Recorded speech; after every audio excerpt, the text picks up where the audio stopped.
ne te mêle pas de la conversation des adultes, m'a lancé sèchement mon mari alors qu'il discutait avec sa mère de la vente de ma maison de campagne. Je suis calmement sorti sur le balcon et j'ai composé un numéro. 7 minutes plus tard, j'ai entendu son cri paniqué, « Chérie, on est une famille, tu ne ferais pas ça à maman et à moi. N'est-ce pas ?» Espéranza se tenait près du portail, écoutant le grincement familier de ses vieilles charnières. Le son était réconfortant, le même gravé dans sa mémoire depuis l'enfance, lorsqu'elle venait ici pour les vacances d'été chez sa grand-mère. La maison était exactement comme il y a 20 ans. Robuste, basse, avec un toit en pente et un large porche. La peinture des volets s'écaillait, mais cela ne gâchait rien. Au contraire, cela ajoutait un charme chaleureux et habité. Elle franchit le portail, s'engagea sur le chemin bordé d'herbe haute et prit une profonde inspiration. Ça sentait la pomme. Le verger s'étendait à gauche de la maison, ses vieux arbres chargés de fruits, les branches ployant sous le poids. Sa grand-mère avait toujours été fière de ce verger. Elle avait planté chaque arbre elle-même, les arrosait, les taillait, leur parlait comme s'ils étaient vivants. Un pommier a besoin de tendresse, disait-elle en caressant l'écorce rugueuse. Espéranza s'arrêta sur le porche et passa la main sur la rampe. Le bois était chaud du soleil, lisse par le temps et les innombrables contacts. C'est ici qu'elle avait appris à lire, assise sur ses marches avec un livre épais sur les genoux. C'est ici qu'elle buvait du thé avec la confiture maison que sa grand-mère mettait en conserve dans des bocaux géants. C'est ici qu'elle avait pleuré à 14 ans lorsque son cœur avait été brisé pour la première fois et que sa grand-mère lui caressait les cheveux en lui disant « Ça passera, ma chérie. Tout passe. Seul ce qui est vrai demeure. » La maison était vraie. Quand sa grand-mère est morte il y a 3 ans, Espéranza n'est pas venue tout de suite. Elle avait peur que ce soit trop douloureux. Mais le testament était clair. La maison et le terrain revenaient à sa petite fille. La seule. Les parents d'Espéranza vivaient en ville dans leur propre appartement et n'avaient aucune prétention. « C'est à toi », lui dit sa mère. « Ta grand-mère voulait que tu gardes cet endroit. Elle savait que tu l'aimais autant qu'elle. » Et Espéranza la gardait. Elle venait le week-end, nettoyait, aérait les pièces, arrosait les fleurs près du porche. La maison semblait l'attendre, ne résistant jamais, ne tombant jamais en ruine par dépit. Elle vivait sa vie tranquille, fidèle à sa manière douce. Après son mariage avec Patricio, ils y ont passé leur premier été ensemble, ou plutôt pas seuls. Remedio, la mère de Patricio, s'est invitée. Une maison de campagne, c'est merveilleux, dit-elle une semaine avant le voyage. J'ai vraiment besoin de faire une pause du chaos de la ville, et j'aimerais me familiariser avec votre petit nid familial. Espéranza n'a pas objecté. Après tout, une belle-mère avait le droit de voir l'endroit où il prévoyait de passer du temps. Remedio est arrivé avec 2 valises et une boîte de cosmétiques français. Elle est sortie de la voiture avec un calme digne, a jeté un regard approbateur sur la maison, le portail, le verger et le chemin. Espéranza la sentit immédiatement. Remedio ne regardait pas seulement. Elle évaluait, calculait. Pas mal, dit Remedio en montant sur le porche. Grand terrain, maison solide. Emplacement pratique, à 40 minutes de la ville, ce qui est précieux de nos jours. Verger mature qui produit bien. Si vous rafraîchissez la façade, vous pourriez la vendre avec une très bonne plus-value. Espéranza se figea sur les marches, les clés serrées dans sa main. Vendre, répéta-t-elle prudemment. Eh bien, à l'avenir, répondit légèrement la belle-mère en entrant dans la maison. Je suis agent immobilier, ma chère. J'ai l'habitude professionnelle d'évaluer les biens. Ne faites pas attention à moi. Patricio traînait les valises derrière elle, avec un sourire d'excuse.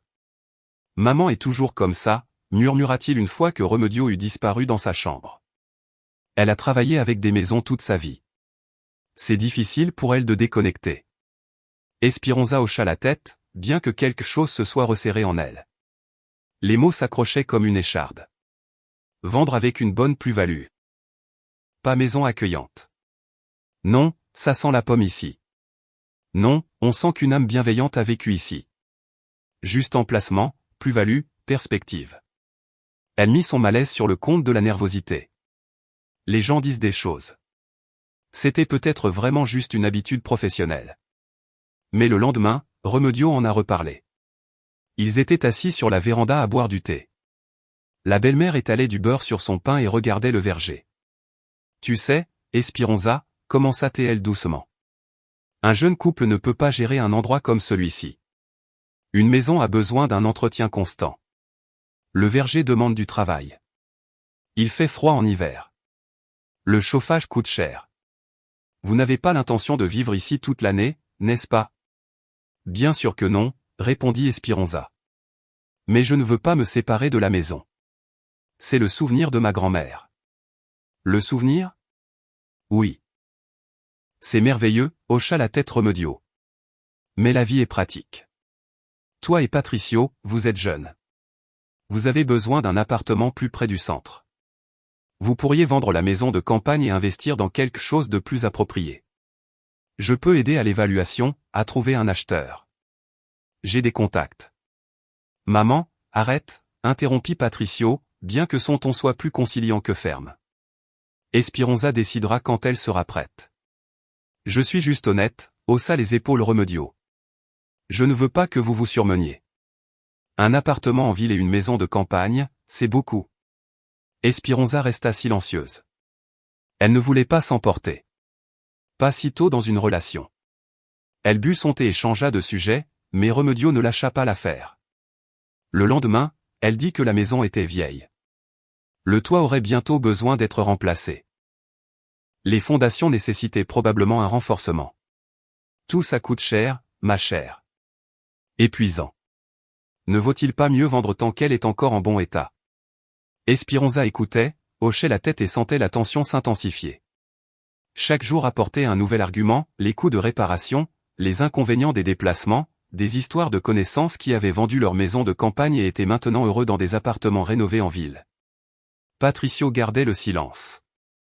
Parfois, il disait, « Eh bien, maman n'a pas entièrement tort. » Mais il ajoutait rapidement, « Néanmoins, c'est la décision d'Espéranza. » Neutre en apparence, même solidaire, mais elle sentait qu'il était d'accord avec sa mère et ne voulait simplement pas de conflit.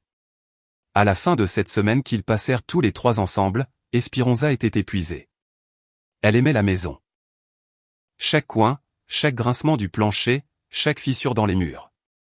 Mais l'atmosphère de Remedio lui pesait. La belle-mère semblait envelopper l'endroit de sa présence, mesurant, calculant. Elle n'était ni impolie ni bruyante.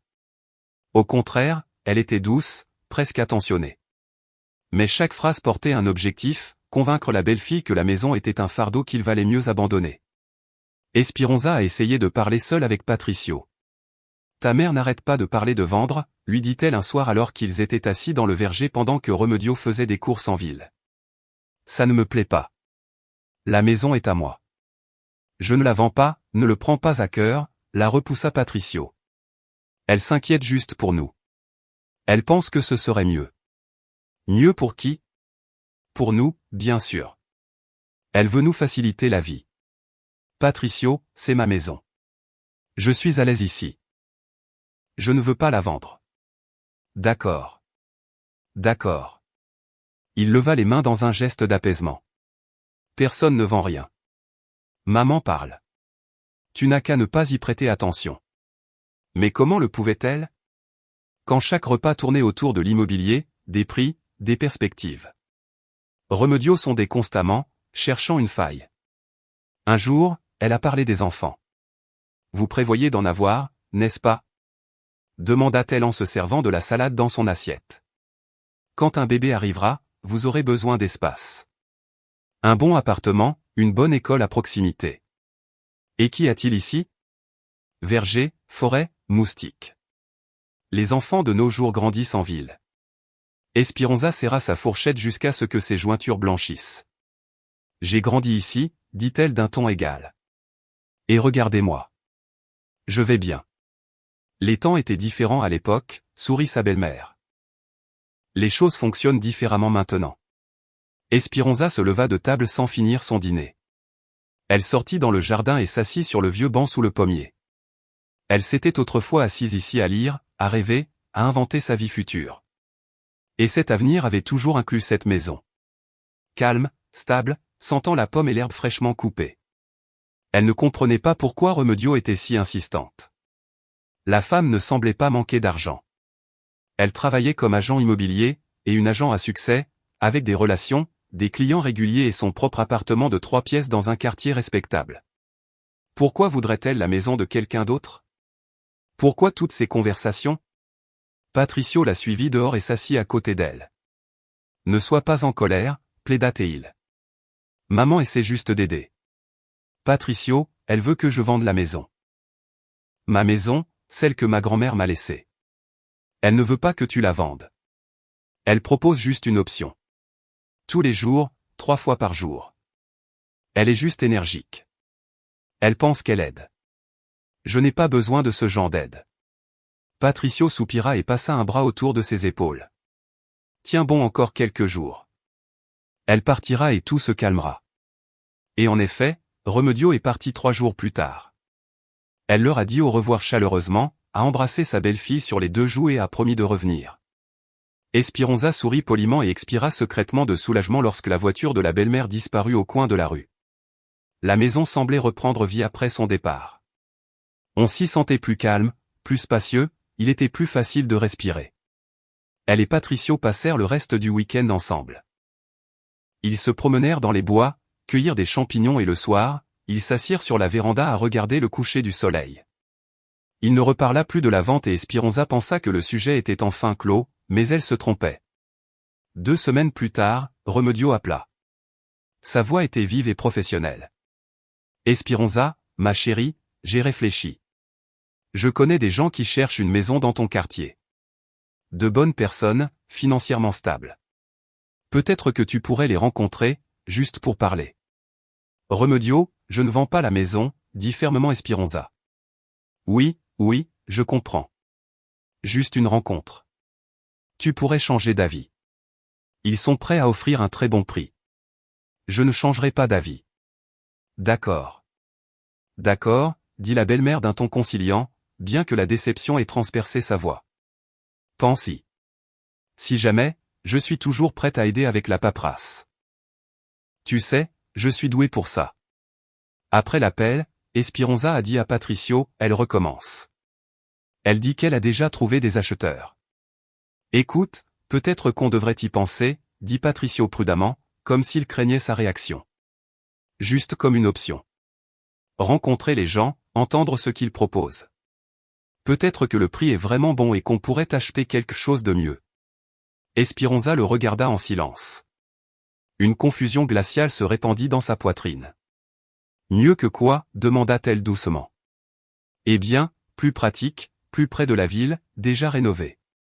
Patricio, c'est la maison de ma grand-mère. Je sais, mais ce n'est qu'un bâtiment. Les souvenirs sont dans ton cœur, pas dans les murs. Espéranza se détourna. Elle aurait pu dire quelque chose de cinglant, mais à quoi bon? Il ne comprenait pas. Pour lui, la maison n'était vraiment qu'une structure. Des murs, un toit, un lopin de terre. Pour elle, c'était bien plus, une partie d'elle-même. Un endroit où elle se sentait en sécurité, où les traces de sa grand-mère vivaient encore. Sa voix, son odeur, son amour. Mais Patricio ne voyait pas ça. Et il semblait qu'il n'essayait même pas. Ils ne se sont pas disputés ce jour-là, mais quelque chose s'est fissuré entre eux. Une fine fracture, presque invisible, mais réelle. Remedio n'a pas appelé pendant plusieurs semaines. Espéranza espérait que la femme avait finalement abandonné l'idée. Ils vivaient leur vie ordinaire, travail, maison, week-end à la maison de campagne. Patricio était affectueux, attentionné et ne parlait plus de la vente. Il semblait que tout était revenu à la normale. Mais un soir, Espéranza a surpris son mari en train de parler au téléphone dans la cuisine. Oui, maman, je sais qu'elle est têtue. Elle a besoin de temps. Je vais essayer de lui en reparler. Bien sûr, je sais ce dont tu as besoin. D'accord, on se voit ce week-end pour en discuter. Espéranza se figea dans le couloir. Son cœur battait lourdement et désagréablement. Elle retourna dans la chambre, s'allongea et fixa le plafond. Patricio entra quelques minutes plus tard, sourit et lui déposa un baiser sur le front. Tu vas dormir? Ouais, probablement. Il s'allongea à côté d'elle et la serra dans ses bras. Elle ne se dégagea pas, mais à l'intérieur tout se glaça. Je vais essayer de lui en reparler. Il y avait donc déjà eu des conversations, ce qui signifiait que lui et sa mère discutaient de la vente dans son dos, ce qui signifiait que ce n'étaient pas des commentaires aléatoires de sa belle-mère. C'était un plan, élaboré, délibéré. Espéranza ferma les yeux et essaya de dormir. Le sommeil ne vint pas. Le matin, elle se réveilla avec la tête lourde et un sentiment poisseux d'appréhension. Patricio était déjà parti au travail, laissant un mot sur le réfrigérateur. Je rentrerai tard. Réunion. Je t'aime. Elle froissa le mot et le jeta à la poubelle. Toute la journée, elle essaya de travailler, mais son esprit revenait sans cesse à la conversation. Je vais essayer de lui en reparler. Qu'est-ce que cela signifiait? Depuis combien de temps planifiait-il? Et surtout, pourquoi Remedio voulait-elle cette maison si ardemment? Ce soir-là, Espéranza a appelé sa mère. Maman, est-ce que la mère de Patricio s'est déjà intéressée à notre maison? Avant le mariage, je veux dire. Non, je ne crois pas. Pourquoi? Que s'est-il passé? Rien. Je demande juste. Espéranza, tu caches quelque chose. Espéranza soupira et lui raconta tout. Le premier était, la pression constante, l'appel téléphonique concernant les acheteurs, la conversation qu'elle avait surprise. Sa mère fit une pause de quelques secondes. Écoute, peut-être qu'elle a vraiment des problèmes d'argent. Tu te souviens, Soledad Vasquez m'a dit qu'elle avait vu ta belle-mère à cette agence immobilière et elle a mentionné quelque chose à propos de problèmes là-bas, peut-être avec des clients. Je ne connais pas les détails, mais quelque chose comme ça. Quel problème? Je ne suis pas sûr. Soledad a entendu quelque chose à propos d'une mauvaise affaire. Peut-être que tu devrais demander à Patricio. Espéranza a remercié sa mère et a raccroché. Demander à Patricio était inutile. Il défendrait sa mère, prétendrait que tout allait bien, qu'elle s'inquiétait pour rien, mais la curiosité la rongeait. Le lendemain, Espéranza a appelé Soledad Vasquez. Elles avaient étudié ensemble à l'université et se voyaient rarement depuis, mais restaient en contact sur les réseaux sociaux. Soledad, salut. Tu as mentionné une fois l'agence immobilière où travaille ma belle-mère, tu te souviens? Oh, oui, répondit Soledad avec prudence. J'y suis allé parce que je voulais louer un appartement. Pourquoi? Je suis juste curieuse.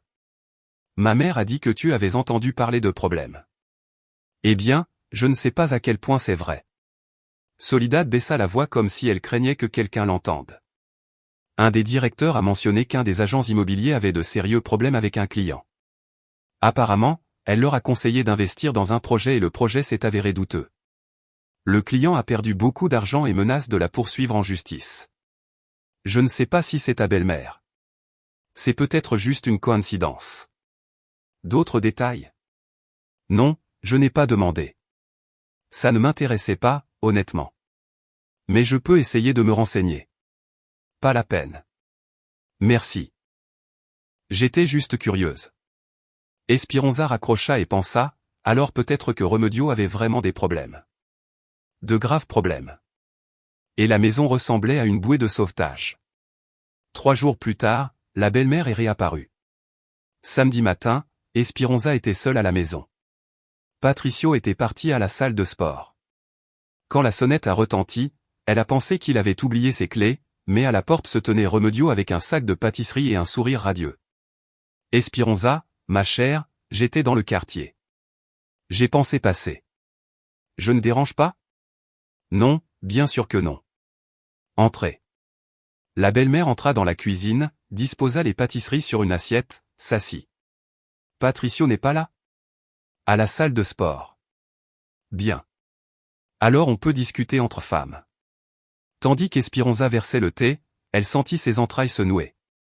Entre femmes signifiait une nouvelle tentative. Remedio a bavardé pendant quelques minutes sur le temps, la circulation, à quel point l'automne semblait étrange cette année. Puis, comme si de rien n'était, elle est passée au vrai sujet. Espéranza, je veux te parler ouvertement. Tu es une fille intelligente, compréhensive. Je te le demande non pas en tant que belle-mère, mais en tant que personne dans une situation difficile. Espéranza resta silencieuse, tenant sa tasse. J'ai des problèmes au travail, poursuivit Remedio, la voix tremblante. De graves problèmes. J'ai conseillé à un client d'investir dans un projet qui semblait fiable. L'entreprise avait l'air solide. D'excellentes critiques. Mais elle a fait faillite. Le client a perdu beaucoup d'argent et maintenant il exige une compensation. Il menace de me poursuivre en justice. Si ça va au tribunal, je pourrais perdre ma licence, mon travail, tout. Espéronza la regardait en silence. Remedio avait l'air vraiment tendu. Des cernes sous les yeux, les mains tremblant légèrement. J'ai besoin d'une somme pour régler ça, dit sa belle-mère plus bas. Pas énorme, mais significative. Je n'ai pas ce genre d'argent. Je ne peux pas vendre mon appartement. Je n'aurai nulle part où vivre. Patricio ne peut pas aider. Vous deux, vous ne faites que commencer. Vous avez un prêt immobilier. La seule option, c'est ta maison. Espéronza posa sa tasse sur la table. Remedio, c'est ma maison. Je ne vais pas la vendre. Je comprends que c'est important pour toi. Sa belle-mère parlait vite, presque en suppliant. Mais ce n'est qu'une maison de campagne. Tu peux en acheter une autre. Mieux, plus neuve, plus confortable. Et sans cet argent, je suis fini. Tu ne veux pas que la mère de ton mari se retrouve à la rue, n'est-ce pas? Tu exagères. Non, ma chère. Je n'exagère pas. Si le client me traîne en justice, on m'ordonnera de payer des dommages et intérêts. Je n'ai pas ce genre d'argent. Je devrais vendre mon appartement. Je me retrouverai sans rien. Patricio s'inquiétera. Cela affectera votre famille. Veux-tu vraiment que cela se produise? Espéronza sentit une irritation sourde monter en elle. Remedio, tes problèmes sont tes problèmes. Je suis désolé pour toi, mais la maison est à moi et ma grand-mère me l'a laissée. Je ne peux pas la vendre. Tu ne peux pas ou tu ne veux pas. La voix de sa belle-mère devint plus froide. Les deux. Remedio se pencha en arrière dans sa chaise et regarda sa belle-fille d'un long regard calculateur. Tu sais, Espéronza, je pensais que tu étais plus compatissante. La famille, c'est le soutien mutuel. Quand une personne a des problèmes, les autres devraient t'aider. Et toi, tu te barricades de nous. Je ne me barricade pas. Je ne veux juste pas perdre une maison. Qui signifie beaucoup pour moi. Plus que la famille? Ce n'est pas un choix entre une maison et une famille. Oh, mais si. Sa belle-mère se leva et attrapa son sac. Patricio comprendra ma situation. Il comprend toujours. Et toi, réfléchis si la maison de campagne vaut la peine de ruiner ta relation avec nous. Elle partit sans finir son thé. Espéronza resta à la table de la cuisine, fixant la fenêtre. À l'intérieur, tout bouillonnait. Sa belle-mère essayait de la manipuler, de la faire culpabiliser, de lui faire peur des conséquences, et à en juger par ses derniers mots, Patricio était déjà au courant, ce qui signifiait qu'ils agissaient ensemble. Quand son mari revint de la salle de sport, Espéronza l'accueillit avec une question abrupte. « Savais-tu que ta mère a des problèmes au travail ?» Patricio se figea dans l'embrasure de la porte, à mi-chemin d'enlever ses baskets. « Qui te l'a dit ?»« Elle est venue, m'a tout raconté et m'a demandé de vendre la maison pour l'aider. » Patricio entra dans la cuisine et s'assit à la table. « Je voulais te le dire moi-même. Je ne savais juste pas par où commencer. »« Quand l'as-tu appris ?»« Il y a environ 2 mois. Maman m'a demandé de ne le dire à personne. Elle avait honte. Mais les choses ne se sont pas arrangées. Elles n'ont fait qu'empirer. Et tu as décidé qu'on devrait vendre ma maison pour la sauver. » Je n'ai pas décidé, Patricio se frotta le visage avec ses paumes. Mais j'y ai pensé. Espéronza, c'est ma mère. Je ne peux pas rester là à la regarder sombrer. C'est son problème, Patricio. C'est une adulte. Elle a choisi de conseiller à son client de faire un mauvais investissement. Qu'elle s'en occupe. Elle n'est pas en faute. Ils lui ont menti aussi. Lui ont donné de faux documents. Elle est une victime elle-même. Alors elle devrait aller à la police, porter plainte contre les escrocs. Elle a essayé. C'est compliqué. Il n'y a pas de preuves. L'entreprise est déjà fermée. Les avocats disent que les chances sont minces et le client la presse, exige de l'argent, menace le tribunal. Si ça va au procès, maman devra payer une compensation. Elle n'a pas cet argent. Je ne l'ai pas non plus. Mais il y a la maison. Espéronza se leva et se dirigea vers la fenêtre. Ce n'est pas juste une maison, Patricio. C'est un souvenir. C'est mon endroit. Je n'y renoncerai pas, tu ne penses qu'à toi. La voix de son mari devint plus dure. Ma mère pourrait se retrouver à la rue et tu t'accroches à des souvenirs. Des souvenirs. Espéronza se retourna. C'est la maison de ma grand-mère, l'endroit où j'ai grandi. Tu ne comprends vraiment pas. Je comprends que ma mère est plus importante que de vieilles planches et des pommiers. Pour toi, peut-être. Pour moi, non. Patricio pâlit. Alors, tu refuses de m'aider? Je refuse de vendre ma maison.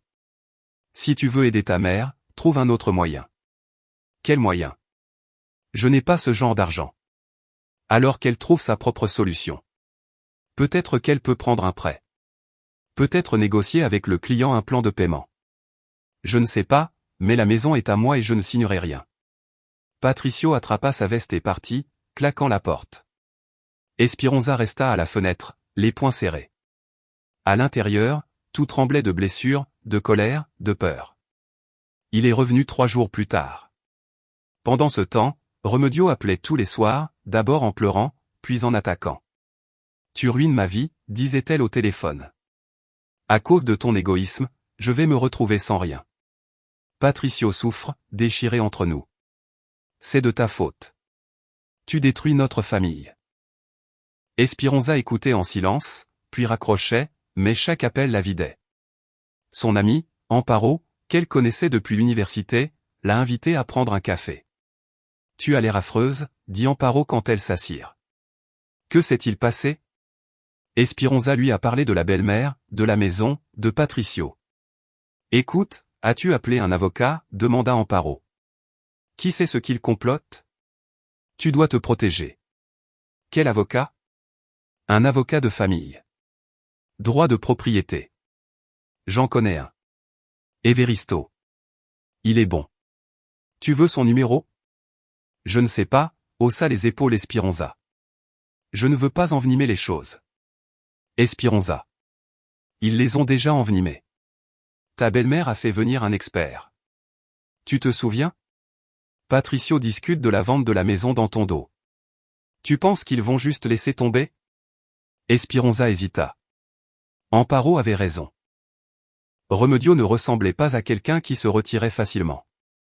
Elle poussait et poussait, cherchant des failles. « Donne-moi le numéro », dit Espéronza. Amparo le lui dicta. Espéronza le sauvegarda, mais n'appela pas encore. Elle espérait toujours que cela pourrait être résolu au sein de la famille, sans étrangers. Mais la semaine suivante, quelque chose s'est produit qui a tout changé. Le jeudi, alors qu'Espéronza était au travail, sa voisine de la maison de campagne, tante Conception, appela. « Espéronza, ma chérie, des gens sont venus à ta maison. Ils ont fait le tour, pris des photos. J'ai demandé qui ils étaient. Ils ont dit qu'ils étaient d'une agence immobilière faisant une expertise pour la vente. J'ai demandé si tu savais. Ils ont dit, bien sûr qu'elle le sait. Sa belle-mère a tout arrangé. » Espéronza serra son téléphone jusqu'à ce que ses doigts lui fassent mal. « Merci, tante Conception. Je vais m'en occuper. » Elle quitta le bureau, les mains tremblantes, et appela Patricio. Il ne répondit pas. Elle appela Remedio. « Allô, Espéronza ?» La voix de la belle-mère était joyeuse, sans la moindre trace d'embarras. « As-tu envoyé des experts chez moi ? » « Eh bien, oui, ma chère. Nous devons connaître le vrai prix. Le marché est instable. On ne peut pas se permettre de manquer le bon moment. Je n'ai pas donné la permission. Espéronza, ne sois pas si nerveuse. C'est juste une expertise. Personne ne vend rien sans ton consentement. Remedio, écoute-moi bien. Je ne vendrai jamais la maison. Arrête ces tentatives ou je vais voir un avocat. Un avocat ? Remedio gloussa. Tu veux poursuivre ta famille en justice ? Patricio sera ravi. Patricio peut décider de lui-même de quel côté il est. Il l'a déjà fait, ma chère. Il est du côté de sa mère, comme tout fils normal devrait l'être. Espéronza raccrocha. Sa main tremblait, sa vision était floue. Elle rentra chez elle, s'enferma dans sa chambre et composa le numéro de l'avocat qu'elle avait sauvegardé. L'appel dura longtemps. Il écouta attentivement, posa plusieurs questions de clarification. Vous voyez, formellement, ils n'ont encore rien fait d'illégal, dit-il. Une expertise n'est pas un crime, même si vous ne l'avez pas autorisé. Mais s'ils tentent des formalités, des transactions ou des procurations à votre insu, c'est de la fraude. Vous devez rester vigilante. Ne signez rien de ce qu'ils apportent. Si la situation s'aggrave, appelez-moi immédiatement. Je peux venir documenter leurs actions. Et s'ils falsifient votre signature, c'est un délit pénal. Un expert confirmera la falsification, et ils devront en répondre. Mais n'en arrivons pas là. Soyez prudente. Espéronza le remercia et raccrocha. Elle enregistra son numéro sous « avocat d'urgence ». Patricio rentra tard ce soir-là. Il avait l'air fatigué mais déterminé. Il s'assit en face d'elle. « Il faut qu'on parle », commença-t-il. « Parle. Maman a trouvé un acheteur. Un bon prix. Une transaction rapide. Espéronza, c'est une chance de tout résoudre d'un coup. Maman remboursera sa dette. Nous achèterons un appartement plus près du centre. Nous commencerons une nouvelle vie. Patricio, je ne vends pas la maison. Pourquoi es-tu si têtu ? Sa voix monta d'un cran. Ce n'est qu'une maison, 4 murs, et ma mère est une personne vivante qui a besoin d'aide. C'est ma maison, ma décision. Et la réponse est non. Patricio se leva et arpenta la pièce. Très bien, alors je trouverai un moyen de l'aider moi-même, sans toi. Qu'est-ce que tu veux dire ? Rien. Oublie. Il entra dans l'autre pièce et ferma la porte. Espéronza s'assit sur le canapé, les mains serrées. Quelque chose de froid s'installa en elle. Je trouverai un moyen moi-même. Qu'est-ce que cela signifiait ? Quel moyen ? Oserait-il vraiment falsifier quelque chose ? Elle attrapa son téléphone et envoya un message à Everisto. La situation s'aggrave.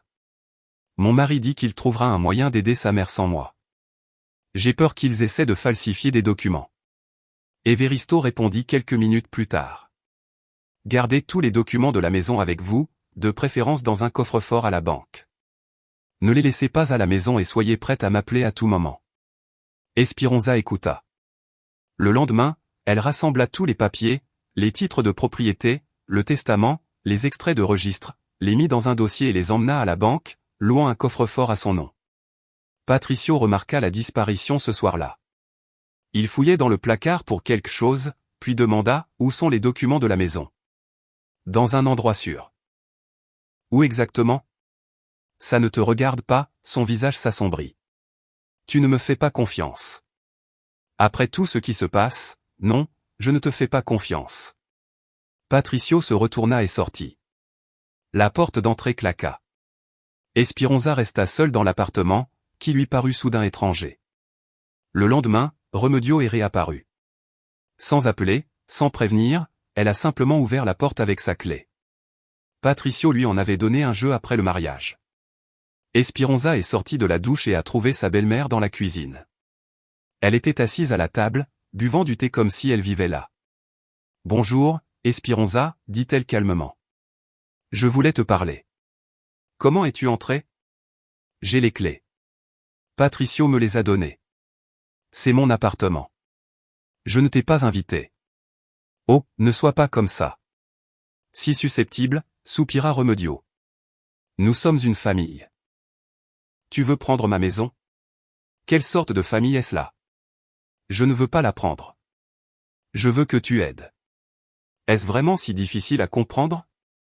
Ce qui est difficile à comprendre, c'est pourquoi tu penses avoir droit à ma propriété. Parce que tu es la femme de mon fils. Parce que la famille, c'est s'entraider. Parce que tu as les moyens de me sauver et que tu refuses. Espéronza resta silencieuse. Elle voulait la mettre dehors mais se retint. Remedio, je ne vends pas la maison. S'il te plaît, arrête. Et si je n'arrête pas, sa belle-mère sourit d'un sourire froid. Que feras-tu ? J'irai voir un avocat. Si tu essaies d'organiser une vente par la tromperie, c'est un délit pénal. Remedio se leva, prit son sac. On verra, dit-elle, et elle partit. Espéronza ferma la porte derrière elle à double tour, s'appuya contre le cadre et expira. Tout en elle tremblait. Ce soir-là, elle a écrit à Amparo, « Je pense que ça se dirige vers une rupture. Je ne peux plus vivre comme ça. » Amparo a répondu, « Reste forte. Tu fais tout ce qu'il faut. Ne cède pas, Patricio n'est pas rentré pendant 3 nuits. Puis il est revenu, a fait ses valises et a dit, je vais rester chez maman jusqu'à ce que tu reprennes tes esprits. Espéronza le regarda ranger ses vêtements dans un sac et ressentit un étrange soulagement. Ça ne pouvait pas être pire. Le fond avait déjà été atteint. Comme tu veux, dit-elle doucement. Patricio se figea, la regarda. Tu veux vraiment que notre mariage s'effondre à cause d'une maison? Notre mariage ne s'effondre pas à cause de la maison, Patricio, mais parce que tu as choisi ta mère plutôt que moi. Il ne dit rien. Prit le sac et partit. Espéronza s'assit longtemps près de la fenêtre à regarder la rue. Les lampadaires étaient déjà allumés. La ville vivait sa vie nocturne, et quelque part là-bas se trouvait sa maison. Calme, solide, sentant la pomme. La maison qui l'attendait, et qu'elle ne donnerait à personne. Le matin de mai était exceptionnellement chaud. Espéronza se réveilla tôt, se prépara un café et s'assit près de la fenêtre avec la tasse entre les mains. Patricio n'était toujours pas revenu. Cela faisait une semaine qu'il avait déménagé chez sa mère. Il avait appelé plusieurs fois, mais les conversations étaient courtes, tendues. Elle ne savait pas s'il reviendrait. Il ne proposait pas de se rencontrer. C'était une période étrange, lourde, et en quelque sorte libératrice à la fois. L'appartement devint plus calme, plus spacieux. Espéronza allait au travail, rentrait à la maison, se préparait à dîner, regardait des séries, comme si elle vivait seule, et cela ne l'effrayait pas comme elle s'y attendait. En fait, cela la calmait. Remedio n'avait pas appelé depuis près de 10 jours. Le silence était suspect. Espéronza comprenait que sa belle-mère n'avait pas abandonné. Elle se regroupait simplement. Patricio était silencieux aussi. Mais il y avait une tension dans ce silence, comme avant une tempête. Quand le ciel s'assombrit, le vent se calme et l'air devient épais et lourd. Espéronza sentait que quelque chose allait arriver. Et elle avait raison. Mercredi soir, Patricio a finalement appelé. Sa voix était inhabituellement douce, presque tendre. « Salut, comment vas-tu ? » « Bien. Écoute, j'ai réfléchi. Peut-être qu'on devrait parler calmement, sans émotion. Tu me manques. » Espéronza serra plus fort son téléphone. Quelque chose en elle s'agita, mais elle se maîtrisa. Parler de quoi? De nous. De la famille. De la façon dont nous allons avancer. Espéronza, je ne veux pas que nous nous séparions. Tu le sais, n'est-ce pas? Patricio, si c'est à propos de la maison, alors non. Non, la coupa-t-il rapidement. Pas de la maison. Juste de nous. Est-ce que je peux venir samedi matin? On prendra le petit déjeuner ensemble. On parlera. Espéronza hésita. Quelque chose dans sa voix la rendait méfiante. Trop mielleux, trop lisse. D'accord, viens. Merci, ma chérie. À samedi. Il raccrocha et Espéronza resta assise avec le téléphone entre les mains. L'inquiétude la rongeait. Patricio n'était pas du genre à abandonner facilement. S'il appelait, voulant parler, il avait un plan, ou sa mère en avait un. Elle prit son téléphone et ouvrit le contact d'Everisto. Elle écrivit, « Mon mari veut venir samedi. Il dit que c'est juste pour parler. J'ai peur que ce soit un piège. » Everisto répondit quelques minutes plus tard. Restez vigilante. Ne signez rien. Si quelque chose se passe, appelez immédiatement. Je serai disponible. Espéronza posa le téléphone et essaya de se calmer. Peut-être était-elle trop méfiante. Peut-être que Patricio voulait vraiment se réconcilier, mais son intuition lui murmurait, non, pas seulement ça. Vendredi passa en un clin d'œil. Espéronza essaya de travailler, mais ses pensées revenaient sans cesse à la conversation à venir. Le soir, elle nettoya l'appartement, acheta du pain frais et du fromage pour le petit déjeuner. Après tout, son mari venait lui rendre visite. Elle devait le recevoir poliment. Elle se coucha tard et ne parvint pas à s'endormir avant longtemps. Elle se retourna, écouta le silence. Le vent chuchotait dehors, un chien aboya quelque part au loin. La ville vivait sa vie nocturne pendant qu'elle était allongée, pensant à demain. Le matin, Espéronza se leva à 7 heures, se doucha, s'habilla. Elle mit un jean et un chemisier gris clair. Rien de spécial, juste des vêtements confortables pour la maison. Elle prépara du café, sortit la nourriture du réfrigérateur et mit la table. Patricio sonna à la porte à 9 heures précises. Esperanza ouvrit, et il entra avec un bouquet de fleurs. Des roses blanches, ses préférées. Salut, dit-il doucement, lui offrant le bouquet. Pour toi. Merci. Elle mit les fleurs dans un vase. Patricio entra dans la cuisine et s'assit à la table. Il avait l'air bien, reposé, fraîchement rasé, dans une chemise propre. Mais quelque chose dans ses yeux était légèrement tendu. « Comment vas-tu » demanda-t-il en se versant du café. « Bien. Et toi ?»« Bien aussi. Tu m'as manqué. » Ils prirent leur petit déjeuner presque en silence. Esperanza sentit la tension monter. Patricio attendait quelque chose, choisissant son moment. Finalement, il posa sa tasse et la regarda sérieusement. « Esperanza, j'ai beaucoup pensé cette semaine, à nous, à la famille, à l'avenir. J'ai réalisé que j'avais tort. Je n'aurais pas dû te mettre la pression ou essayer de te forcer à vendre la maison. C'est ta décision et je la respecte. » Esperanza écoutait en silence. Les mots étaient justes, mais quelque chose sonnait faux. « Merci, dit-elle prudemment. Je veux qu'on fasse la paix, qu'on recommence, qu'on oublie toutes ces disputes et ces rancœurs. On s'aime, n'est-ce pas ? » Elle ne répondit pas. Patricio tendit la main et couvrit la sienne. « Essayons encore.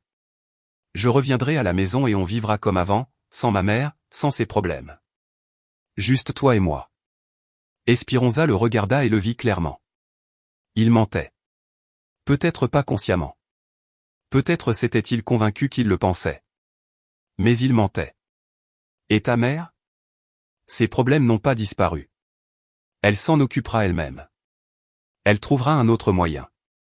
Quel moyen ? Je ne sais pas. Elle prendra un prêt, négociera avec le client. C'est son problème. Esperanza hocha lentement la tête. Il disait exactement ce qu'elle voulait entendre. Trop facilement, trop doucement. D'accord, dit-elle. J'ai besoin de réfléchir. Bien sûr, bien sûr. Prends ton temps. Sache juste que je veux vraiment revenir. Il se leva, la serra dans ses bras, lui embrassa le haut de la tête. Esperanza resta immobile, sentant tout en elle se resserrer en un nœud dur. Je vais y aller, dit Patricio. Appelle-moi quand tu seras prête à reparler. D'accord.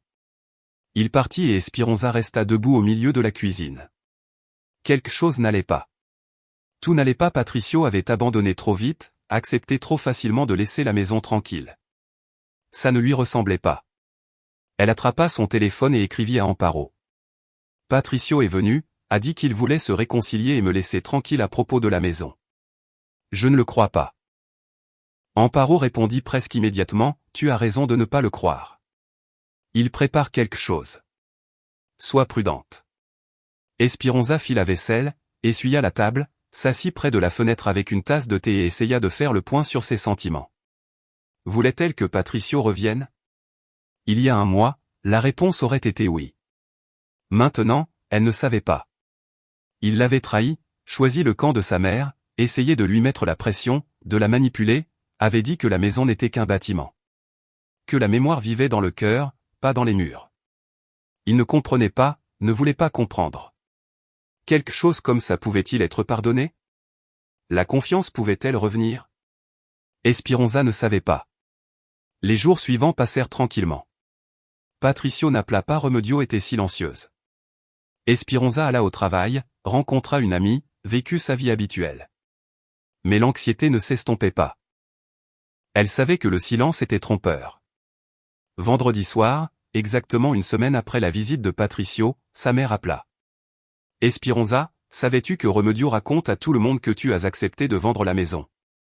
Esperanza se figea, le téléphone à la main. Quoi ?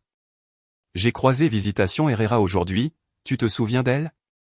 Elle habitait dans notre immeuble. Eh bien, elle a dit qu'elle avait vu ta belle-mère dans une agence immobilière. Remedio racontait au directeur que sa belle-fille avait finalement accepté de vendre, que la transaction aurait lieu bientôt. Visitation a été surprise et est venue me demander. Maman, je n'ai rien accepté. Je m'en doutais. Esperanza, je pense qu'il prépare quelque chose. Sois prudente. Espéranza raccrocha et s'assit sur le canapé. Son cœur battait la chamade. Remedio répandait des mensonges. Pourquoi? Pour créer l'illusion de son consentement, pour déposer des papiers plus tard et prétendre que tout avait été convenu. Elle attrapa son téléphone et appela Everisto. Everisto, j'ai un problème. Ma belle-mère raconte aux gens que j'ai accepté de vendre la maison. Ce n'est pas vrai.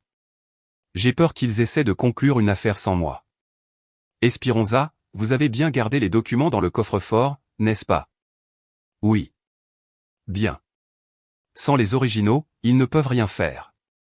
Mais au cas où, je vais vous préparer une déclaration écrite dans laquelle vous déclarez officiellement que vous ne consentez à aucune vente. Vous pouvez la distribuer aux agences. Mieux vaut prévenir que guérir. Est-ce que ça aidera? Ça aidera si cela devient un problème juridique. Vous aurez la preuve que vous les avez prévenus à l'avance. Et autre chose, gardez votre téléphone avec vous à tout moment. S'il se présente, s'il commence à exiger quoi que ce soit, appelez-moi immédiatement. Je viendrai et j'enregistrerai leurs actions.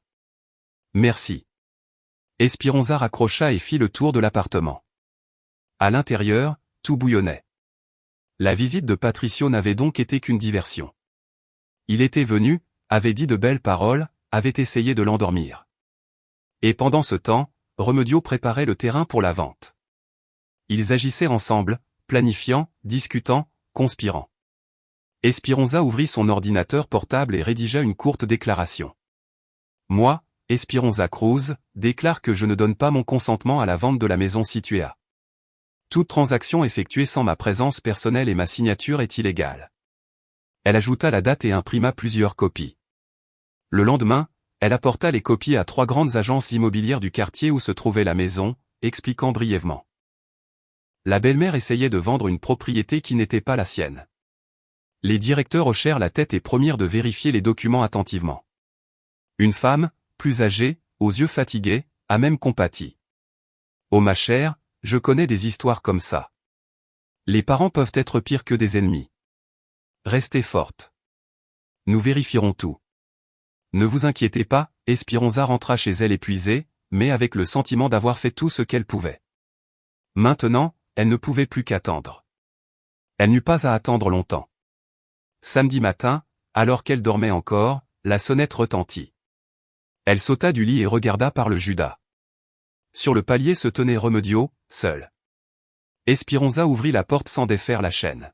« Qu'est-ce que tu veux ? » ?»« Bonjour, Espéranza. »« Puis-je entrer ? » ?»« Non. » Remedio pinça les lèvres. « Oh, honnêtement, ne sois pas enfantine. Nous devons parler. Nous n'avons rien à nous dire. Aussi, nous en avons. J'ai entendu dire que tu as distribué des papiers dans les agences, racontant que j'essaie de vendre ta maison dans ton dos. Parce que c'est le cas. C'est de la diffamation, au fait. Je pourrais te poursuivre en justice. Vas-y, sa belle-mère s'approcha et Espéranza remarqua que son visage était tendu, ses yeux durs. Tu ruines ma réputation. Grâce à toi, on se moquera de moi à l'agence. Les clients se détourneront. Je défends ma propriété. Si tu ne veux pas de problème, arrête d'essayer de vendre ce qui ne t'appartient pas, Patricio avait raison, dit Remedio avec un sourire froid. Tu es égoïste. Tu ne penses qu'à toi. Ma vie s'effondre et ça t'est égal. Ta vie s'effondre à cause de tes décisions, Remedio, pas à cause de moi. Oh, vraiment? Eh bien, alors on verra qui sortira vainqueur. Elle se retourna et partit. Espéranza ferma la porte à double tour. Ses mains tremblaient. On verra qui sortira vainqueur. Qu'est-ce que cela signifiait? Que préparait-elle? Espéranza sortit son téléphone et appela Everisto, lui racontant la visite. Vous a-t-elle menacé? Demanda l'avocat. Pas directement, mais elle a dit, on verra qui sortira vainqueur. Je vois. Espéranza, je pense qu'ils vont bientôt passer à des mesures actives. Soyez prête. Gardez votre téléphone sur vous à tout moment, et s'ils se présentent ensemble, s'ils commencent à vous mettre la pression, appelez immédiatement. D'accord. Elle raccrocha et s'assit sur le canapé. Tout en elle se serra d'effroi. Quelque chose allait bientôt se passer. Espéranza ne s'était pas trompée. Le samedi suivant, Tôt le matin, la sonnette retentit de nouveau. Elle ouvrit la porte.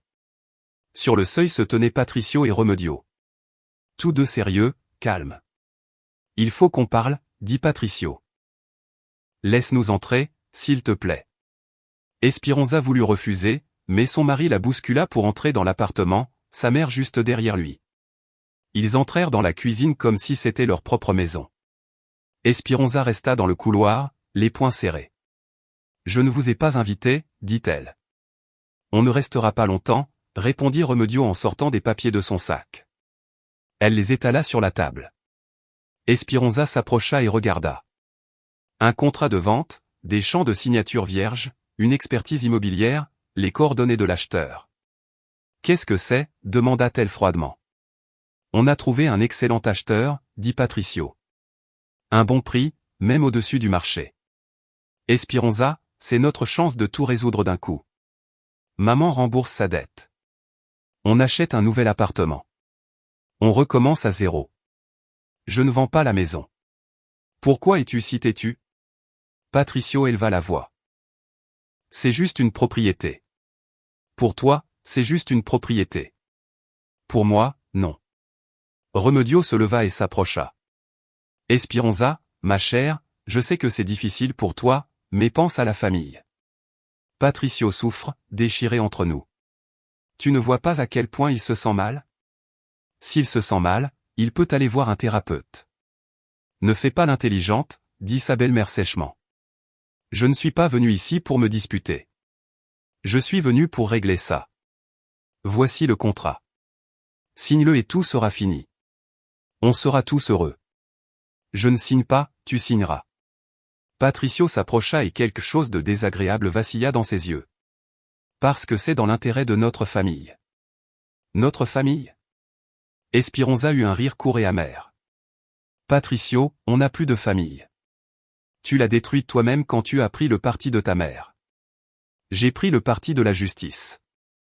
Tu as pris le parti de la cupidité et de la manipulation. » Remedio s'assit à la table. Elle redressa les papiers soigneusement. « D'accord, assez d'émotions, » dit-elle vivement. « Discutons comme des adultes. Voici le prix. Voici les conditions. Une transaction rapide en une semaine. L'argent transféré sur le compte. Tu as ta part, nous avons la nôtre. Quelle part ? La maison m'appartient entièrement. Eh bien, formellement, oui, Remedio fit un geste dédaigneux de la main. Mais tu es marié à Patricio. Ça en fait un bien commun. La maison m'a été léguée avant le mariage. C'est ma propriété exclusive. Les avocats pourraient contester ça. Qu'ils le fassent. Je ne signe rien. » Patricio se mit à arpenter nerveusement la cuisine. « Esperanza, s'il te plaît, essaie de comprendre. Ma mère a besoin d'argent. Urgemment. Si elle ne rembourse pas la dette, ils vont la ruiner. Elle peut prendre un prêt. Ils ne lui en donneront pas. Son historique de crédit est ruiné. C'est son problème. » Patricio continuait d'expliquer quelque chose à sa mère sur le traitement de la transaction, sur les procurations, sur la façon dont tout pouvait être fait rapidement. Il parlait comme si Esperanza n'était même pas dans la pièce, comme si elle n'était pas la propriétaire, mais un meuble. Esperanza se tenait là, les regardant. Son mari, qui un mois plus tôt jurait l'aimer. Sa belle-mère, qui disposait des documents sur la table de sa cuisine comme si c'était son propre territoire. Esperanza essaya de les interrompre pour leur rappeler que la maison lui appartenait et qu'il n'y aurait pas de vente, mais Patricio la coupa sèchement sans même lever les yeux des papiers. « Ne te mêle pas de la conversation des adultes. » Esperanza se figea. Les mots la frappèrent comme une gifle. Il ne la regarda même pas, la balaya juste comme une mouche agaçante. Remedio hocha la tête avec l'air d'une reine insultée. Exactement. Les jeunes n'ont plus de respect. On résout un problème familial ici et elle s'en mêle. Quelque chose en Esperanza se brisa, sans douleur, sans cri, doucement, nettement, comme un fil tendu qui se rompt. Elle se retourna et sortit sur le balcon, ferma la porte derrière elle, sortit son téléphone, composa le numéro d'Everisto. Ses mains étaient stables, sa respiration calme. Pas d'hystérie, pas de larmes, juste une résolution froide et claire. Everisto, ils sont chez moi. Mon mari et ma belle-mère, ils essaient de me forcer à signer un contrat de vente. Ils disent qu'ils vont traiter la transaction rapidement par procuration. Pouvez-vous venir? Je suis en route. Je me souviens de l'adresse. Je serai là dans 7 minutes. Je suis à proximité. Ne signez rien. Restez ferme. Je le suis. Espéronza mit le téléphone dans sa poche et resta sur le balcon. En bas, la ville bourdonnait. Voiture, gens, l'agitation habituelle du samedi. Quelque part là-bas, à 40 minutes, se tenait sa maison. La maison avec le verger de pommiers, le portail grinçant, le porche où elle lisait des livres enfants, sa maison, et elle n'allait pas la céder. 6 minutes passèrent. Espéronza retourna dans la cuisine. Patricio et Remedio étaient toujours à table, parlant à voix basse. « Vous avez fini » demanda Espéronza. « Pas encore, » dit Patricio en levant les yeux. « Assieds-toi. Repassons les détails. Il n'y a rien à repasser pour moi. » « Ne sois pas enfantine, » soupira Remedio. « On fait ça pour ton bien. »« Pour mon bien » répéta Espéronza avec un mince sourire. Choix de mots intéressants. La sonnette retentit, aiguë, insistante. Patricio bondit sur ses pieds. « Qui est-ce » ? « On va voir. » Espéronza alla ouvrir la porte. Un homme d'environ 45 ans se tenait sur le seuil, en costume gris, une mallette à la main. Visage sérieux, yeux calmes. « Everisto Mendoza » demanda Espéronza. « Oui. »« Bonjour, Espéronza. »« Puis-je entrer ?» ?»« Bien sûr. » Elle le laissa entrer dans l'appartement. Patricio se tenait dans le couloir, pâle. « Qui est-ce » demanda-t-il. « Mon avocat. » Remedio sortit en trompe de la cuisine, le visage déformé. « Quel avocat ?» « Bonjour. » Everisto entra dans la cuisine et posa sa mallette sur la table. « Everisto Mendoza. Avocat spécialisé dans les litiges familiaux et immobiliers. Espéronza m'a demandé des conseils juridiques concernant des tentatives de vente illégale de sa propriété. » Patricio arpenta la pièce avec agitation. « Quelle vente illégale ?» On ne faisait que parler. Vous discutiez d'un contrat de vente, de procuration et de date de clôture. Everisto sortit un dossier de sa mallette, sans le consentement du propriétaire. Cela s'appelle une préparation à la fraude. Remedio rassembla à la hâte les papiers de la table. C'est un malentendu, marmonna-t-elle. On ne faisait que parler. Personne ne prévoyait de faire quoi que ce soit sans Espéronza. Une étrange sorte de conversation. Everisto ouvrit le dossier et étala les documents sur la table. Voici le certificat de propriété de la maison. Voici l'extrait du testament de la grand-mère. Voici le document du registre confirmant la propriété exclusive. La maison appartient entièrement à Espéronza, sans charge ni copropriété. Toute tentative de vendre ou de transférer la propriété sans son consentement écrit et notarié est un délit pénal. L'accusation est la fraude. La peine encourue est de 10 ans. Patricio s'affaissa sur une chaise, le visage cendré. On ne voulait pas, ce n'est pas, vous discutiez de l'exécution d'une transaction. Vous avez mentionné des procurations. Je considère cela comme une préparation à un crime, et si nécessaire, je suis prêt à témoigner au tribunal. Remedio fourra les papiers dans son sac avec des mains tremblantes. C'est n'importe quoi. On essayait seulement d'aider. On est une famille. On n'allait rien forcer. Aider ? Everisto la regarda froidement. Une aide intéressante. Répandre de fausses informations sur le consentement du propriétaire, faire venir des experts sans permission, rédiger des contrats dans son dos. Ce n'est pas de l'aide, c'est de la fraude. Il sortit un autre document et le posa sur la table. Espéronza a rédigé une déclaration officielle déclarant qu'elle ne consent pas à la vente de la maison. Des copies de cette déclaration ont été déposées dans 3 grandes agences immobilières de votre district. Si vous tentez de faire passer une transaction, vous serez arrêté lors de l'examen des documents, et je déposerai un rapport à la police pour tentative de fraude. Patricio regarda l'avocat, puis sa femme et sa mère. Ses lèvres bougèrent, mais aucun mot ne sortit. De plus, poursuivit calmement Everisto, si ce genre de conversation se reproduit, Espéronza a le droit de demander au tribunal une ordonnance restrictive concernant sa propriété, ainsi que de réclamer une compensation pour détresse émotionnelle, pression et menaces. Quelle menace, s'enflamma Remedio. On n'a menacé personne. La phrase on verra qui l'emporte sur qui a été dite il y a une semaine. Il y a des témoins. Il y a aussi eu des appels répétés exigeant qu'elle vende la maison. Des visites à son appartement sans invitation. De la pression émotionnelle. Tout cela est documenté et peut être utilisé au tribunal. Remedio attrapa son sac et se précipita vers la porte. Allez, Patricio. On n'a rien à faire ici. Mais Patricio resta immobile. Il regarda Espéranza avec de grands yeux stupéfaits. Choc, confusion, peur. Espéranza, commença-t-il. Partez, dit doucement Espéranza. Tous les deux. Everisto rassembla les documents et les plaça dans sa mallette. Je vous recommande de ne plus revenir ici sans invitation, dit-il à Remedio. Et cesser toute tentative de vendre la propriété de quelqu'un d'autre. Sinon, notre prochaine rencontre aura lieu au bureau du procureur.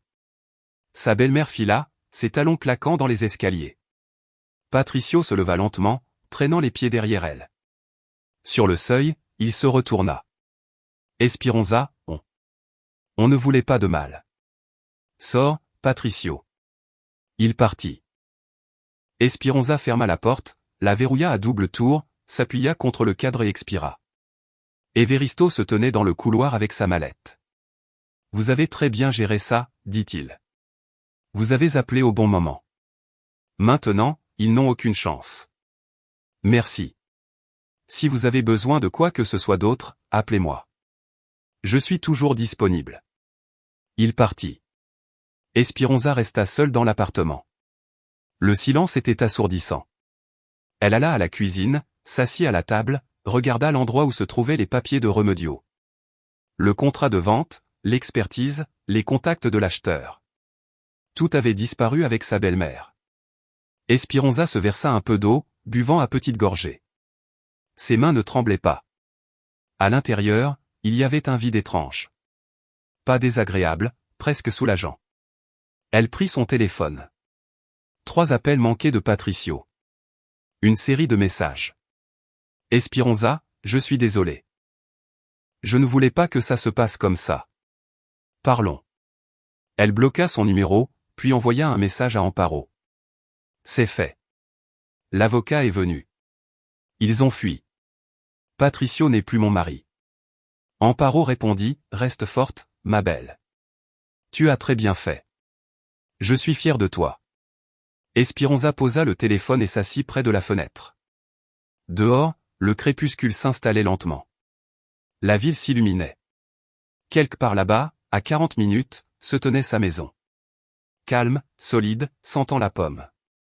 La maison qu'elle avait défendue. Patricio est revenu 10 minutes plus tard. Espéranza a entendu la porte s'ouvrir. Il avait toujours sa clé. Des pas rapides dans le couloir, puis il est apparu dans l'embrasure de la cuisine. Le visage rouge, les cheveux en désordre, le souffle court. Il avait dû monter les escaliers en courant. Espéranza. Il s'avança, tendant les mains. Chérie, attends. On doit parler correctement. Espéranza était assise à la table, tenant une tasse de thé froid. Elle le regarda d'un air égal. De quoi? De tout.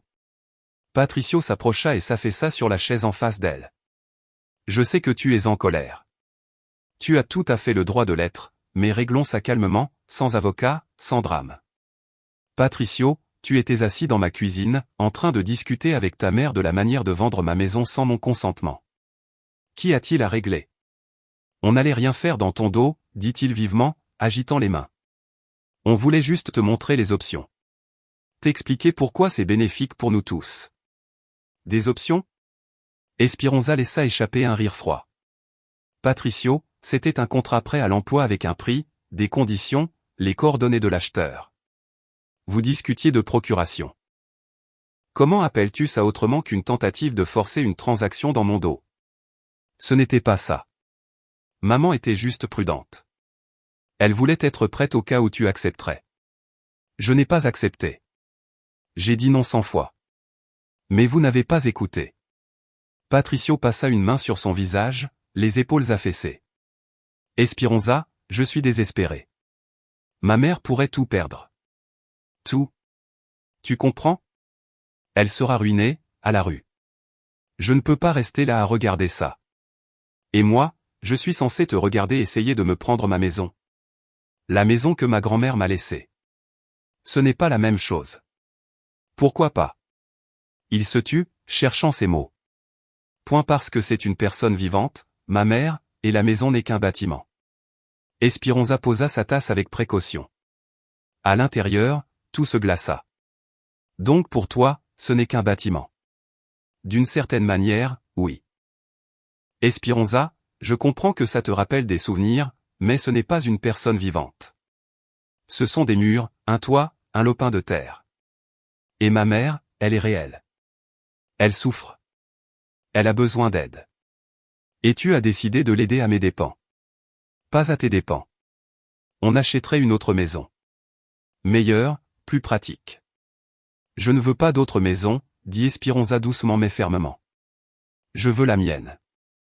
Celle où j'ai grandi. Où ma grand-mère a vécu. Où je me sens chez moi. Mais pourquoi ne peux-tu pas faire un compromis? La voix de Patricio se brisa presque en un cri.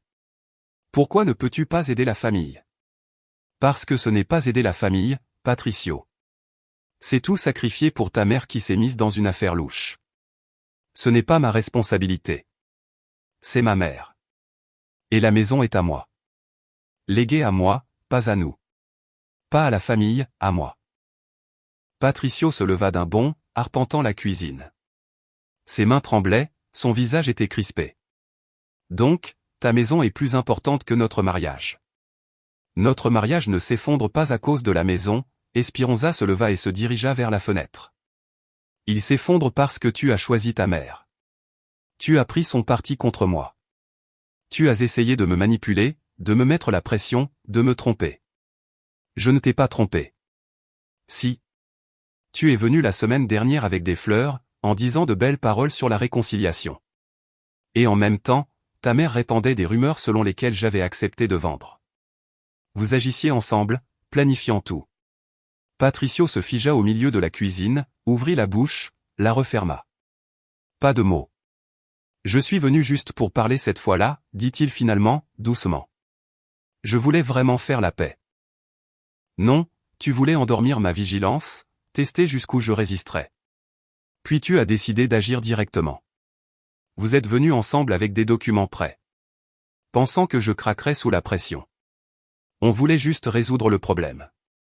À mes dépens, sans mon consentement. Patricio s'affaissa sur une chaise, la tête dans les mains. Qu'est-ce que je fais maintenant? Demanda-t-il d'une voix sourde. Comment puis-je aider ma mère? Je ne sais pas. Ce n'est pas mon problème. Il releva la tête, suppliant. Chérie, on est une famille. Tu ne vas pas nous abandonner. Maman et moi. Il ne termina pas. Espéronza le regarda d'un air égal, froid. Pas de pitié, pas de douceur, seulement de l'épuisement, du vide. Fais tes valises, Patricio, aujourd'hui. Tout ce dont tu as besoin est part. Tu ne peux pas me mettre dehors. C'est aussi mon appartement. C'est une location. Le bail est à mon nom, donc je peux. Espéronza, attends. Réfléchissons-y. Parlons-en. Il n'y a rien à dire. Pars. Il la regarda avec de grands yeux. Choc, confusion, désespoir. Mais Espéronza ne fléchit pas, pars, Patricio. Il se leva lentement et se traîna dans la chambre. Espéronza l'entendit ouvrir le placard, sortir un sac et commencer à faire ses bagages. Les bruits étaient sourds, étouffés, comme s'ils venaient de loin. 20 minutes plus tard, Patricio sortit avec 2 sacs.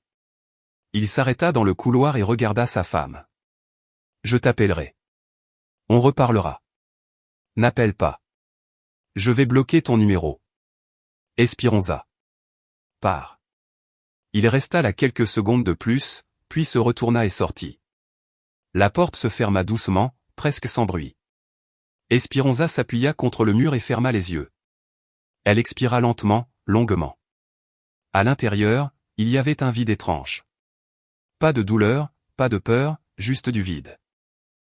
Elle entra dans la chambre et s'allongea sur le lit sans se déshabiller. Elle fixa le plafond. Dehors, La pénombre tombait. La ville bourdonnait de ces bruits du soir. Voitures, voix, musique des appartements voisins. Son téléphone vibra. Un message de Patricio. Je suis désolé. Je t'aime. Essayons encore. Esperanza bloqua le numéro. Puis elle bloqua également le numéro de Remedio. Elle posa le téléphone. Elle ne s'endormit que presque le matin. Le lendemain, dimanche, Esperanza se réveilla avec la tête lourde et un étrange sentiment d'irréalité. Tout ce qui s'était passé ressemblait à un mauvais rêve. Mais le placard vide dans le couloir lui rappelait que non, ce n'était pas un rêve. Elle se prépara un café et s'assit près de la fenêtre. Elle réfléchit à ce qu'elle devait faire ensuite. Divorcer, bien sûr. Sans aucun doute. Mais comment? Où aller? Par où commencer? Elle appela Everisto. Bonjour, Esperanza. Comment allez-vous? Je vais bien. Patricio est parti. Il a fait ses valises et est allé chez sa mère. Je vois. Alors il est temps de préparer les papiers du divorce. Oui. Pouvez-vous me dire ce dont j'ai besoin? Bien sûr. Venez à mon bureau demain vers 14 heures. Nous discuterons de tout et rédigerons la demande. S'il n'y a pas d'enfant en commun ni de litige sur les biens, la procédure sera rapide. Il n'y a pas de litige sur les biens. L'appartement est loué. Les meubles sont partagés, mais je n'en veux pas. La maison est à moi par testament. Pas d'enfant. Alors dans un mois, vous serez libre. Merci. Esperanza raccrocha. Un mois. Juste un mois, et le mariage qu'elle avait cru solide et fiable cesserait officiellement d'exister. Étrange comme tout s'effondre vite. On construit pendant des années et ça s'écroule en quelques semaines. Ce soir-là, sa mère appela. Esperanza, que s'est-il passé? Amparo dit que vous divorcez. Esperanza lui raconta brièvement, sans émotion superflue. Sa mère écouta en silence, soupirant de temps en temps. Ma chérie, je suis tellement désolé. Je pensais que Patricio était un type bien, mais il semble que sa mère a complètement perdu la tête. Ce n'est pas seulement sa mère. Il a choisi son camp. Tu as bien fait de ne pas céder. La maison est à toi. Point final. Mamie voulait qu'elle reste dans la famille. Elle te l'a laissée. Cela signifie qu'elle croyait que tu la garderais. Je la garderai, maman. Je sais, ma chérie. Tu es forte. Tu t'en sortiras. Après avoir parlé à sa mère, elle se sentit plus légère. Esperanza prit une douche, se changea en vêtements d'intérieur, se prépara un dîner léger, s'assit à table et réalisa soudain que pour la première fois depuis des mois, elle se sentait calme. Personne n'appelait avec des exigences. Personne ne lui mettait la pression, ne la manipulait. Le silence, un vrai silence, pur. Lundi, Esperanza se rendit au bureau d'Everisto.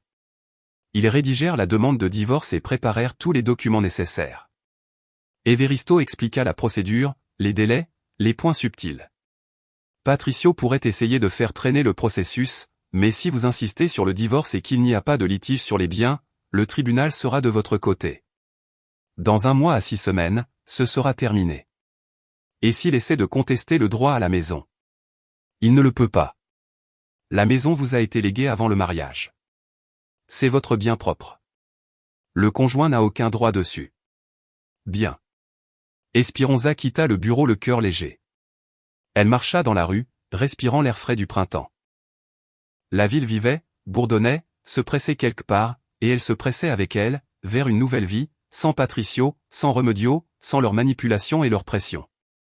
2 jours plus tard, la demande fut déposée au tribunal.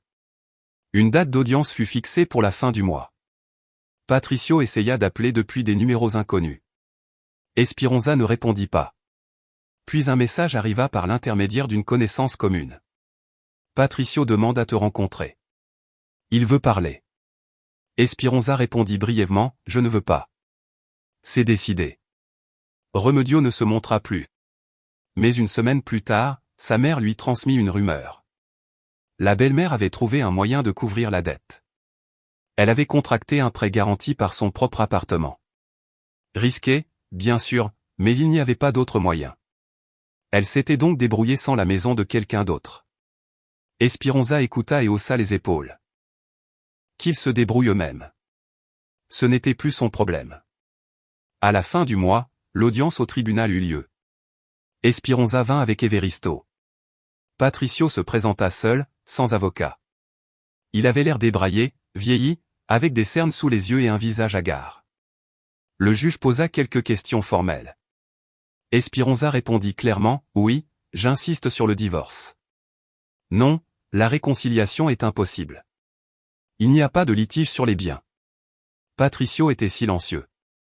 Ce n'est que lorsque le juge lui demanda s'il était d'accord pour le divorce qu'il fit une pause de quelques secondes, puis hocha la tête. « Je suis d'accord. » Sa voix était sourde, sans vie. Le juge rendit sa décision, le mariage est dissous. Dans un mois, la décision prendrait effet. Ils quittèrent la salle d'audience. Patricio suivit et appela. Espéranza, attends. Elle s'arrêta et se retourna. Everisto s'écarta pour leur laisser de l'espace pour parler. Ce que je voulais dire. Patricio s'approcha, parlant doucement, trébuchant sur ses mots.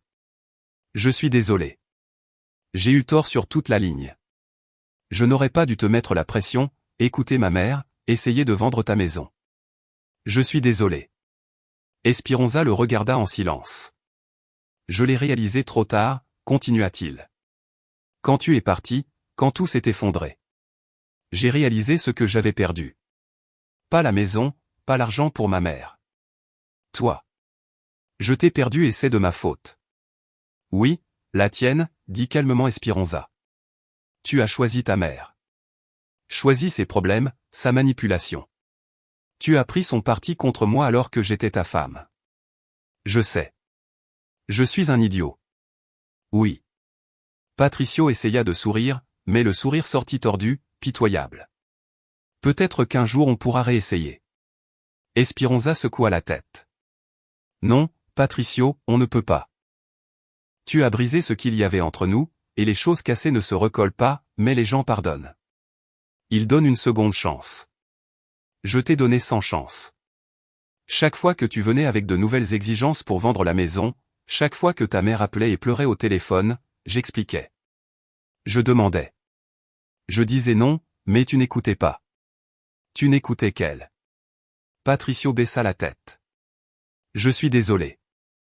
Je t'ai déjà pardonné, mais ça ne veut pas dire que je reviendrai. Elle se retourna et s'éloigna. Everisto se mit tranquillement à ses côtés. Vous avez bien fait, dit-il quand ils sortirent. Vous vous êtes comporté avec dignité. Merci pour tout, Everisto. Vous m'avez beaucoup aidé.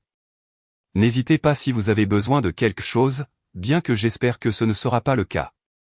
Ils se dirent au revoir. Espéranza monta dans un bus et rentra chez elle. Elle regarda par la fenêtre la ville qui défilait. Un printemps lumineux, plein de vie. Les arbres bourgeonnaient. Les gens marchaient en veste légère, le sourire aux lèvres. Elle sourit aussi. Pour la première fois depuis longtemps. Le samedi, Espéranza se rendit à la maison de campagne. Seule.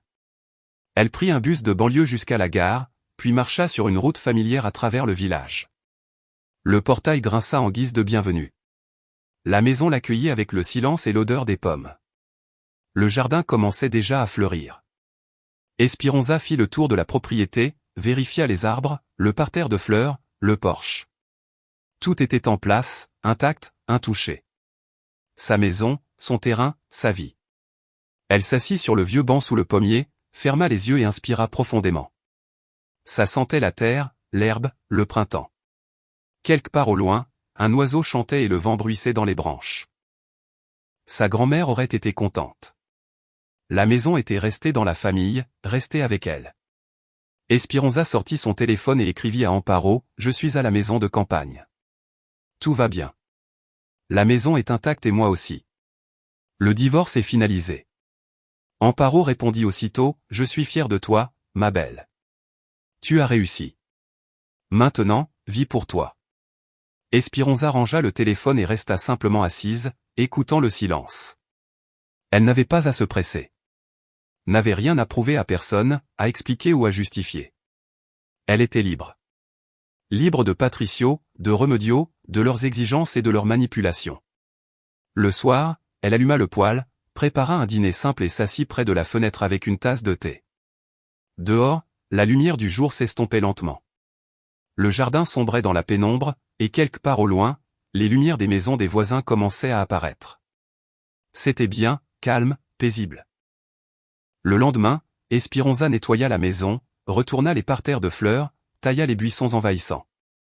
Elle travaillait lentement, sans se presser, appréciant le processus. Ses mains se salirent de terre.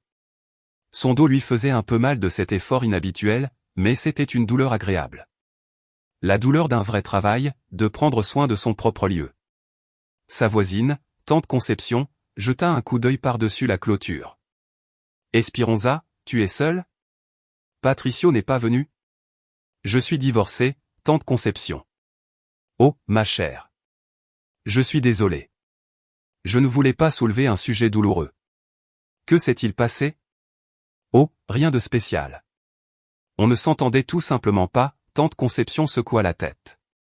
C'est dommage. Vous formiez un si beau couple, mais ce n'est pas grave. Tu es encore jeune. Tu trouveras quelqu'un de mieux. Espéranza sourit, mais ne dit rien. Elle n'avait pas l'intention de chercher quelqu'un de nouveau. Elle voulait juste vivre pour elle-même pendant un certain temps, faire le point sur ses sentiments, sa vie, comprendre ce qu'elle voulait vraiment. Le soir, elle retourna en ville. L'appartement l'accueillit avec le vide. Patricio avait pris ses affaires, mais sa présence persistait encore dans de petits détails, des livres sur l'étagère, une tasse dans le placard, une photo sur le réfrigérateur. Espéranza enleva la photo et la mit dans une boîte. Puis elle rassembla le reste des affaires de Patricio, celles qu'il avait oubliées ou n'avait pas encore prises. Elle emballa tout soigneusement. Elle lui envoya un texto pour lui dire qu'il pouvait venir les chercher. 2 jours plus tard, un message arriva d'un numéro inconnu. Espéranza, c'est Remedio. Puis-je te parler ? Espéranza fixa l'écran pendant un long moment. Puis elle tapa une courte réponse. Non. Il n'y eut pas de réponse. Une semaine passa, puis une autre. La vie s'installa dans un nouveau rythme. Travail, rencontre avec des amis, week-end à la maison de campagne. Espéranza s'inscrivit à un cours d'aménagement paysager. Elle avait longtemps voulu apprendre à aménager un jardin correctement. Maintenant, elle avait à la fois le temps et la motivation. Sa mère lui rendit visite plusieurs fois, l'aida dans le jardin, but du thé sur la véranda. « Tu as changé, ma chérie », dit-elle une fois. « Tu sembles plus calme, plus sûre de toi. »« Peut-être, » sourit Espéranza. « J'ai juste arrêté d'avoir peur. »« Peur de quoi ? » ?»« D'être seule. De perdre quelqu'un. Il s'avère qu'être seul n'est pas si effrayant. C'est même bien. » Sa mère la serra fort dans ses bras. « Tu iras bien, ma chérie. Tu es forte. Ta grand-mère était pareille. » Fin mai, la décision du tribunal est entrée en vigueur. Espéranza a reçu le certificat de divorce. Un simple morceau de papier, un tampon, une signature, la fin d'une histoire. Elle a mis le certificat dans le dossier avec ses documents et l'a placé dans le placard. Demain commencerait une nouvelle histoire, sans Patricio, sans Remedio, sans fardeau supplémentaire. Le soir, Espéranza s'assit sur le balcon avec une tasse de thé et regarda la ville. Lumière, voiture, gens aux fenêtres d'en face. La vie continuait, ne s'arrêtant jamais une seconde. Sa vie continuait aussi. En avant, vers quelque chose de nouveau. La maison était restée la sienne. Calme, robuste, fidèle, tout comme il y a 30 ans, quand elle y était arrivée petite fille et que sa grand-mère l'accueillait sur le porche avec un large sourire. Sa grand-mère aurait été contente. Espéranza finit son thé, posa la tasse sur la table et sourit à son reflet dans la vitre sombre. Tout ira bien.